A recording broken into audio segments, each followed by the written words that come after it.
Hi friends, எழிலும் சேனலில் உங்களை சந்திக்கிறதுல மகிழ்ச்சி. கோடைக்காலம் ஆரம்பிச்சிருச்சு. எங்கே பார்த்தாலும் வெயில் ரொம்ப அதிகமாக இருக்குது. பவர் கட்டும் அதிகமாக இருக்கும் அப்படிங்கிறத எதிர்பார்க்கலாம். பவர் கட் அதிகமாக இருக்கும் பொழுது நம்ம எல்லாருக்குமே யூபிஎஸ் அப்படிங்கிற பேட்டரி தேவைப்படுது.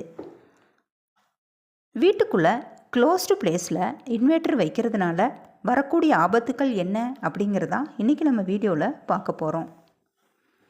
பவர் கட் ஒரு ½ அன் ஹவரில் சரியாயிடுச்சு அப்படிங்கும்பொழுது நம்மளுக்கு எந்த ஆபத்துக்களும் வராது.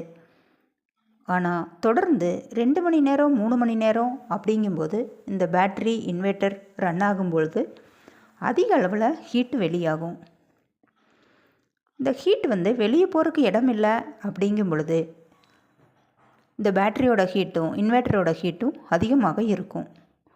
காற்றோட்டமான இடத்தில் இருக்கும் பொழுது அந்த ஹீட் வெளியே போயிடும்.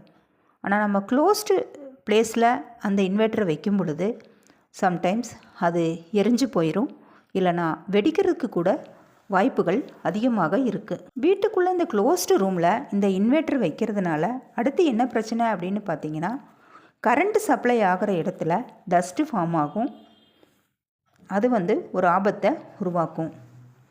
அது மட்டும் இல்லாமல் சரியான ஒயர் கனெக்ஷன் இல்லாமல் போனாலோ, இல்லை கனெக்ஷன் கொடுத்துருக்குற ஒயர் ஏதாவது டேமேஜ் ஆகிட்டாலோ ஸ்பார்க் வரும். அப்படி இல்லைனா சம்டைம்ஸ் ஒயரே தீப்பற்றி எரிஞ்சிரும். ஒயர் தீப்பற்றி எரியும் பொழுது நம்ம க்ளோஸ்டு ரூமில் இருக்கும் பொழுது அந்த ரூமே தீப்பிடிக்கிறதுக்கான வாய்ப்புகள் அதிகமாக இருக்குது. அதனால் க்ளோஸ்டு ரூமில் அந்த இன்வெர்ட்டர் வைக்கிறத கொஞ்சம் தவிர்த்துக்கிறது நல்லது. அடுத்து பேட்ரி சார்ஜ் அல்லது டிஸ்சார்ஜ் ஆகும் பொழுது ஹைட்ரஜன் கேஸை ப்ரொடியூஸ் பண்ணும். அது க்ளோஸ்டு ரூமில் இருக்கும் பொழுது ஃபயர் ஆகிறதுக்கு சான்ஸும் இருக்குது. அது மட்டும் இல்லாமல் இந்த ஹைட்ரஜன் கேஸ் நம்ம வசிக்கிற வீட்டுக்குள்ளேயே பரவும் பொழுது நம்ம அதை சுவாசிக்கும்படி ஏற்படும். அந்த கேஸ் நம்ம லங்ஸை பாதிக்கும், கண்களுக்கும் எரிச்சல் ஏற்படுத்தும். இந்த லங்ஸ் பாதிப்பு நம்மளுக்கு உடனடியாக தெரியாது. ஏன்னு பார்த்தீங்கன்னா, இந்த ஹைட்ரஜன் கேஸ் ஒரு ஸ்லோ பாய்சன். குழந்தைகள் இந்த கேஸை சுவாசிக்கும் பொழுதும் அவங்களுக்கும் நிறைய ஆபத்துக்கள் ஏற்படும்.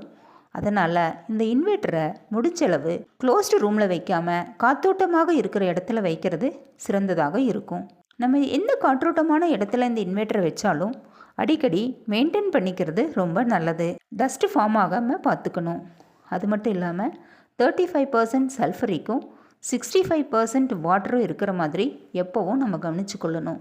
இன்வெர்ட்டரு யூபிஎஸ் வாங்குறது ரொம்ப ஈஸியான வேலை. ஆனால் அதை மெயின்டைன் பண்ணுறது சரியான நேரத்தில் பண்ணலைன்னா உயிருக்கே ஆபத்தை ஏற்படுத்திடும். எழிலுடன் நலமாக வாழ வாழ்த்துக்கள்.